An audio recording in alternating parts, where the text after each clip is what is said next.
동남아시아에서 가장 큰 담수호를 품고 있는 나라, 캄보디아는 앙코르와트 같은 세계적인 경이로움으로 항상 관광객들을 매료시키죠. 하지만 그 아름다운 모습 뒤에는 세상 사람 대부분에게 알려지지 않은 어두운 이면이 숨어 있습니다. 이 나라는 심지어 일부 충격적이고 잘 알려지지 않은 관습 때문에 지상의 지옥이라는 무서운 별명까지 얻었는데요. 혹시 충격적인 사랑의 오두막 전통에 대해 들어보셨나요? 아니면 숨겨진 신부 매매 이야기는요?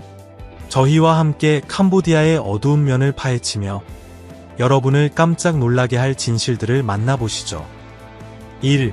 사랑의 오두막. 캄보디아 옛단 북동부 지역의 크룽 부족에게는 사랑의 오두막이라고 알려진 독특하고도 아주 감성적인 전통이 있습니다. 이 관습은 어린 소녀들이 자신의 파트너를 직접 선택할 자유를 주는데요. 이는 여성에게 힘을 실어주는 동시에 논란의 여지가 있는 방식이기도 합니다. 소녀가 보통 13살에서 15살 사이에 사춘기를 맞으면 아버지와 함께 집에서 떨어진 곳에 대나무로 사랑의 오두막을 짓습니다. 이 오두막은 소녀가 남자아이들을 초대할 수 있는 사적인 공간이 되죠. 만약 서로 마음이 통하면 그 남자아이는 바로 소녀의 남편이 될 수 있습니다. 크룽 부족에게만 있는 이 전통은 어린 소녀들이 자유롭게 자신의 짝을 선택할 수 있는 힘을 줍니다. 이 과정을 통해 소녀들은 자신의 기준에 맞는 사람을 찾을 때까지 연애, 관계를 탐색해 볼 수 있어요. 이 공동체에서는 이혼이 드물고 상호 존중이 매우 강조됩니다. 남자아이들은 예에 바르고 상대를 존중하도록 배우며 질투나 강간 같은 문제는 거의 찾아볼 수 없다고 해요. 소녀들은 사랑의 오두막에서 여러 파트너를 만날 수 있고 원하면 언제든 관계를 끝내고 새로운 관계를 시작할 자유가 있습니다. 이 문화적 관습은 소녀들이 자신감을 얻고 미래의 파트너에 대해 현명한 선택을 내리는 방법으로 여겨집니다. 이는 다른 많은 사회의 억압적인 규범과는 아주 대조적으로 젊은 여성의 성적 자율성과 권한을 강조하죠. 놀랍게도 공동체 내에서 이 방식에 대한 반대는 거의 없습니다. 하지만 이 전통은 심각한 위협에 직면해 있습니다. 외부 세계와의 접촉이 늘어나고 현대적인 영향력이 커지면서 공동체 내의 태도와 행동이 변하고 있기 때문이죠. 캄보디아가 계속 현대화됨에 따라 사랑의 오두막 전통의 미래는 불확실합니다. 여러분은 크룽 부족의 사랑의 오두막 전통에 대해 어떻게 생각하시나요?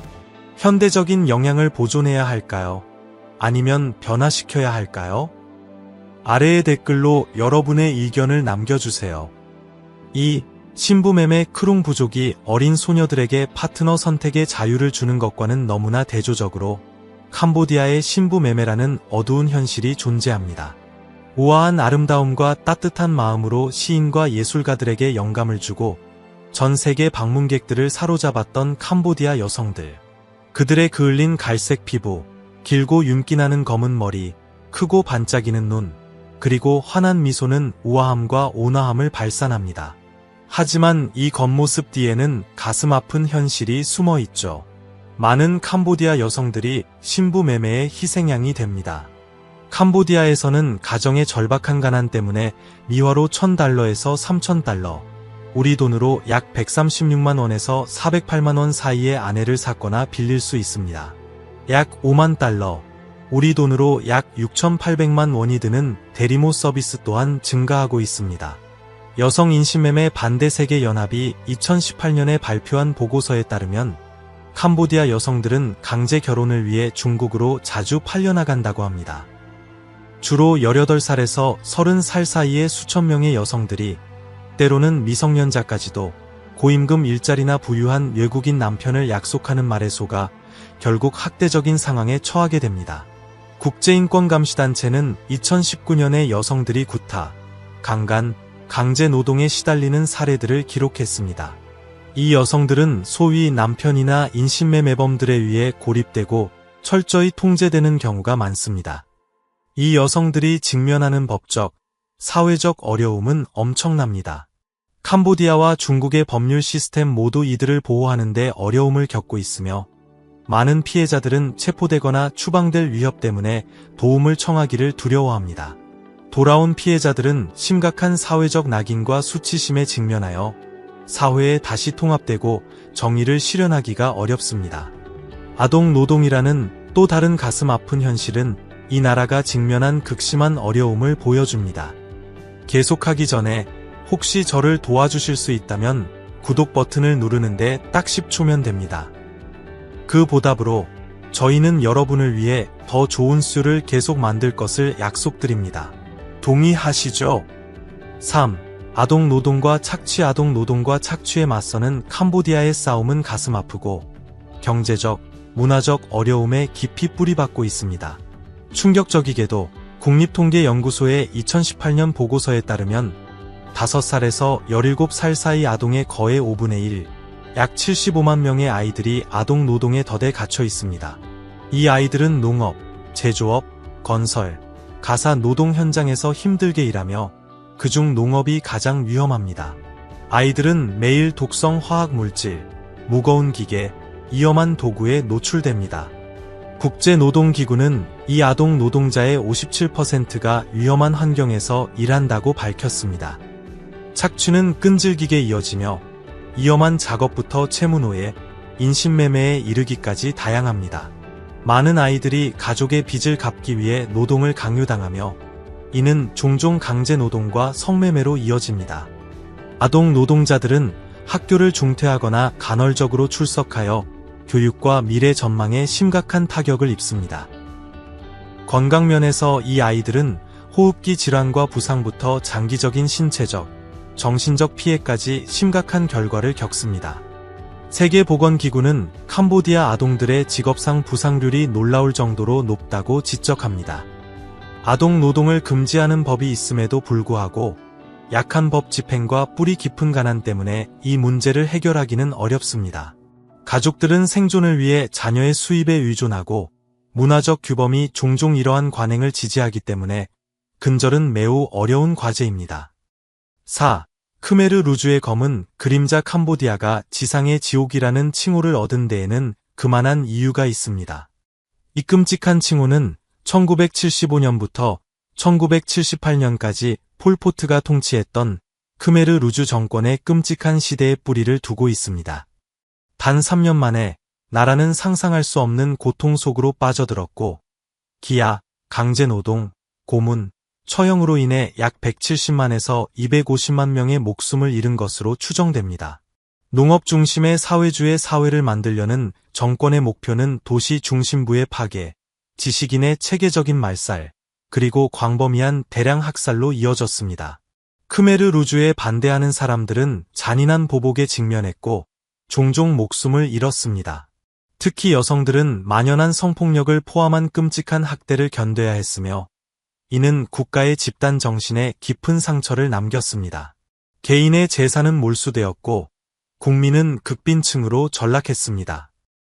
정권의 권력에 위협이 된다고 여겨졌던 지식인들은 체계적으로 표적이 되어 제거되었고 이로 인해 국내 교사와 지식인의 80%가 사망하여 오늘날까지 캄보디아에 영향을 미치는 거대한 교육 공백을 만들었습니다. 한때 배움의 보루였던 학교는 정권의 비전에 비해 너무 교육받았다고 여겨지는 사람들을 위한 감옥으로 변했습니다. 생존자들에게 미치는 심리적 타격은 엄청나서 많은 사람들이 요상 후 스트레스 장애, 즉 PTSD, 우울증, 그리고 다른 심각한 정신건강 문제로 고통받고 있습니다. 연구에 따르면 캄보디아 생존자의 14에서 28%가 요상 후 스트레스 장애를 앓고 있다고 합니다.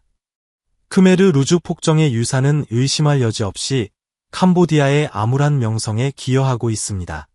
크메르 루주 시대의 심리적 후유증을 되돌아보면서 우리는 또한 캄보디아 국민을 계속 괴롭히는 또 다른 오래된 위협을 인식해야 합니다.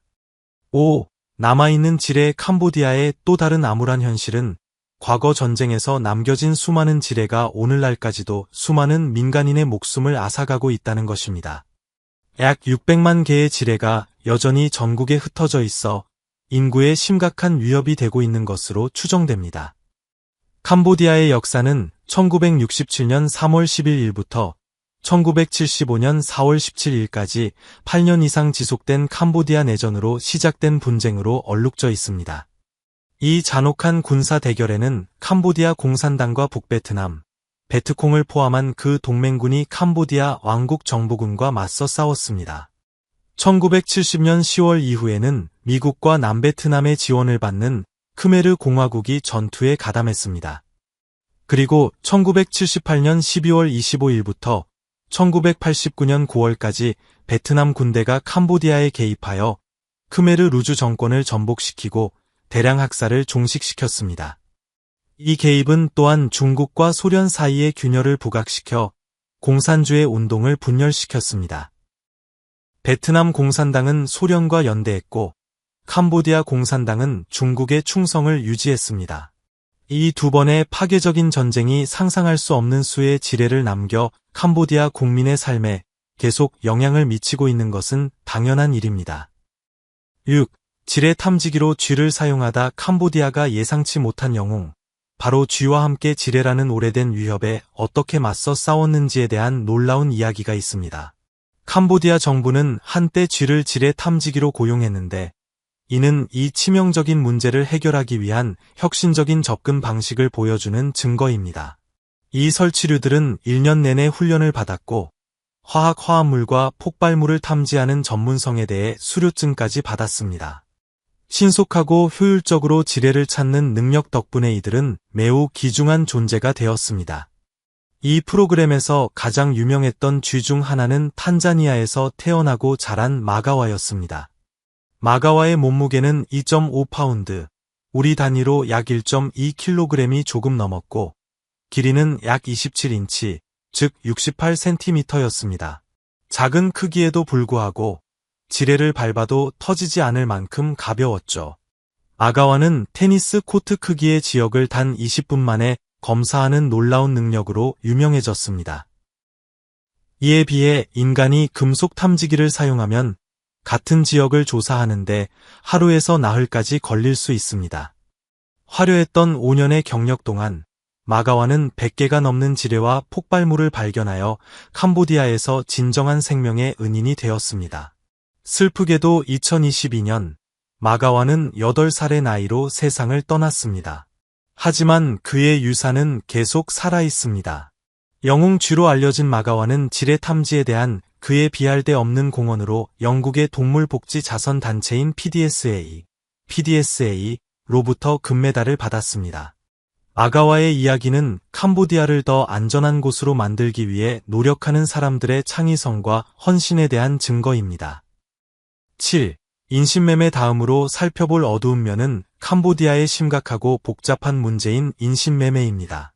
남성, 여성, 아동이 강제노동, 성착취, 아동 구걸 등 다양한 목적으로 팔려나갑니다. 가난, 교육 부족, 약한 법 집행이 인신매매의 증가에 기여하고 있습니다. 또한 캄보디아는 성매매의 공급국, 경유국, 그리고 목적지로 알려져 있습니다. 미국 국무부의 2021년 인신매매 보고서에 따르면 종종 어린 소녀들인 희생자들은 강제로 또는 속아서 성매매에 내몰린다고 합니다. 이 보고서는 캄보디아를 2단계 감시 목록에 올려 심각한 인신매매 문제가 있음을 지적했습니다. 아동 인신매매는 이 문제의 또 다른 우려스러운 측면입니다. 유니세프, 즉 국제아동긴급기금의 보고에 따르면 캄보디아의 아이들은 구걸, 가사노동, 성매매 등 다양한 형태의 착취를 위해 팔려나갑니다. 일부는 심지어 고아원에 팔려 착취를 위한 위장수단으로 이용되기도 합니다. 캄보디아의 밀매 경로와 네트워크는 국내외적으로 잘 구축되어 있습니다. 희생자들은 국내에서는 농촌에서 도시로, 국외로는 태국, 말레이시아, 중국 같은 나라로 팔려나갑니다. 이러한 인신매매 네트워크는 부패와 약한 법 집행 때문에 처벌받지 않고 활동하는 경우가 많습니다. 인신매매에 대한 캄보디아 정부의 대응은 부적절하다는 비판을 받아왔습니다. 2008년에 제정된 인신매매 및 성착취 방지법과 같은 법률이 존재함에도 불구하고 집행은 일관성이 없습니다. 부패와 제한된 자원은 인신매매 방지 노력을 무력화시킵니다. 종종 비정부기구, 즉 NGO, NGO, 나 국제기구에서 제공하는 피해자 지원은 여전히 부족합니다. 많은 생존자들이 적절한 보살핌을 받지 못하고 있어 더 강력한 보호 조치와 지원 시스템이 시급히 필요함을 보여줍니다. 인신매매라는 재앙이 캄보디아의 어두운 그림자를 들이우는 동안 만연한 빈곤 문제는 국가의 어려움을 더욱 악화시켜 취약성과 착취의 악순환을 만들어내고 있습니다. 8. 빈곤 입헌 군주제 국가인 캄보디아는 노로돔 시아모니 국왕과 훈센 총리가 이끌고 있습니다. 풍부한 문화유산에도 불구하고 이 나라는 심각한 도전에 직면해 있습니다. 18,000제곱킬로미터가 넘는 면적의 태국, 라오스, 베트남, 그리고 타이만과 국경을 접하고 있죠. 인구 1670만 명은 대부분 크메르인이며 참족, 베트남인, 중국인 소수 민족도 있습니다. 크메르어가 공식 언어이고 불교가 주요 종교이며 무슬림과 기독교인도 존재합니다. 20년간의 경제 성장에도 불구하고 빈곤과 불평등은 계속되고 있습니다. 인구의 거의 18%가 빈곤선 이하의 생활을 하며 경제적 충격과 보건 위기에 취약합니다. 노동시장은 사회적 보호가 부족한 비공식 노동자들이 지배하고 있습니다. 관광업은 캄보디아의 주요 수입원이며 세계 최대 쌀 수출국 중 하나이기도 합니다. 하지만 여전히 동남아시아에서 가장 가난한 나라로 남아 있습니다. 국내 총생산, 즉 GDP가 미화 28억 달러, 우리 돈으로 약 38조 600억 원으로 195개국 중 110위에 머물러 있습니다. 이웃 나라인 파푸아 뉴기니조차 경제적으로 캄보디아를 앞지릅니다. 캄보디아 내전의 오랜 후유증을 포함한 경제적 어려움과 사회적 갈등은 발전을 저해하고 투자를 막고 있습니다. 소득 불평등은 점점 더 큰 우려사항이 되고 있습니다. 인상적인 국내 총생산 성장에도 불구하고 그 혜택은 고르지 않게 분배되어 약 450만 명의 사람들이 불안정한 경제 상황에 처해 있습니다. 이러한 불평등 심화는 경제 발전이 공평한 소득 분배로 이어지지 못하고 부자와 가난한 사람 사이의 격차를 넓히고 있음을 보여줍니다. 부패와 거버넌스 문제는 상황을 더욱 악화시킵니다. 책임성 문제와 공무원 역량 부족과 결합된 이 체계적인 부패는 빈곤층의 생활 환경 개선을 목표로 하는 프로그램의 실행을 심각하게 방해합니다. 인권 침해는 캄보디아의 빈곤 상황에 또 다른 어두운 층을 더합니다. 노숙자, 장애인, 부양 노동자를 포함하여 빈곤선 또는 그 이하에서 생활하는 사람들은 종종 심각한 시민 자유 침해에 직면합니다.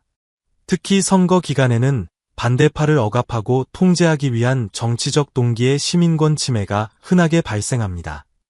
이러한 경제적 어려움과 사회적 불해 속에서 캄보디아 정부의 언론 자유와 인권 탄압은 상황을 더욱 어둡게 만듭니다. 9. 언론의 자유와 인권 캄보디아의 언론 자유와 인권에 대한 끊임없는 위협은 국가의 깊은 그림자를 들이우고 있습니다. 정부의 언론에 대한 철권 통치는 독립 저널리즘과 표현의 자유를 짓밟았습니다. 부패, 인권 침해, 환경 파괴에 대한 비판적 보도의 마지막 보루 중 하나였던 민주주의의 소리, VOD, 방송이 강제 폐쇄된 것은 가슴 아픈 예입니다.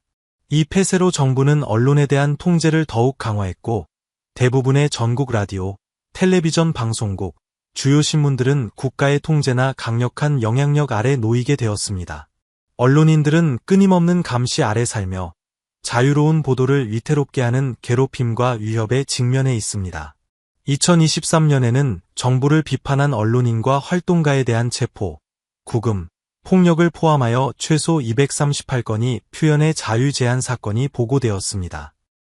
여성 언론인들은 직업의 위험뿐만 아니라 성별에 기반한 폭력과 차별까지 이중으로 겪으며 언론에서의 참여와 대표성이 심각하게 제한되고 있습니다. 제한적인 사이버 보안법은 정부가 온라인 콘텐츠를 검열하고 사적인 통신을 감시할 수 있는 권한을 더욱 강화하여 표현의 자유를 더욱 옥죄고 있습니다.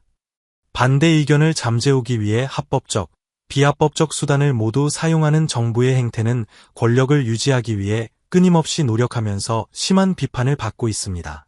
캄보디아 정부가 표현의 자유와 인권을 계속 억압하는 동안 국가의 천연자원과 건강을 위협하는 또 다른 중요한 문제가 크게 대두되고 있습니다. 10. 환경 파괴 불법 벌목, 삼림벌채, 토지 강탈이 캄보디아의 자연미를 파괴하고 있습니다. 종종 강력한 개인들이 배후에 있는 대규모 벌목 작업은 법적 경계를 넘어 큰 피해를 입히고 있으며 이는 정부의 약한 단속으로 더욱 악화되고 있습니다. 최근 몇 년 동안 캄보디아는 로스앤젤레스 크기에 해당하는 놀라운 양의 삼림을 잃었는데 이는 국가 천연자원의 심각한 상태를 보여줍니다. 이러한 환경 파괴는 특히 삼림에 의존하는 지역 사회의 건강에 심각한 영향을 미칩니다. 삼림벌채는 영양실조 증가, 아동 발육 부진, 여성 빈혈과 직접적인 관련이 있습니다. 숲을 농경지로 전환하면 영양가 있는 식량 공급이 줄어들어 심각한 건강 문제를 야기하고 전통적인 생활 방식을 파괴합니다. 거버넌스와 법 집행의 문제는 상황을 더욱 복잡하게 만듭니다. 수많은 환경법에도 불구하고 집행은 미미합니다. 부패한 그림자 시스템은 불법 벌목꾼들이 관리들에게 뇌물을 주고 처벌받지 않고 활동할 수 있게 합니다. 이 부패는 환경 보호를 위한 진정한 노력을 약화시키고 불법 활동이 아무런 제재 없이 번성하게 만듭니다. 정치적 의지와 효과적인 관리의 부족은 캄보디아 삼림의 지속적인 파괴를 영속시키고 있습니다. 오늘 영상이 마음에 드셨다면 좋아요 한번 눌러주시고 글로브고 채널 구독도 잊지 마세요. 여러분의 응원은 저희에게 큰 힘이 됩니다. 지금 화면에 나타나는 비디오를 클릭해보세요. 분명히 이 콘텐츠도 마음에 드실 거예요. 다음에 저희 채널에서 보고 싶은 나라가 있다면 아래에 댓글로 남겨주세요. 시청해주셔서 정말 감사합니다. 다음 영상에서 뵙겠습니다.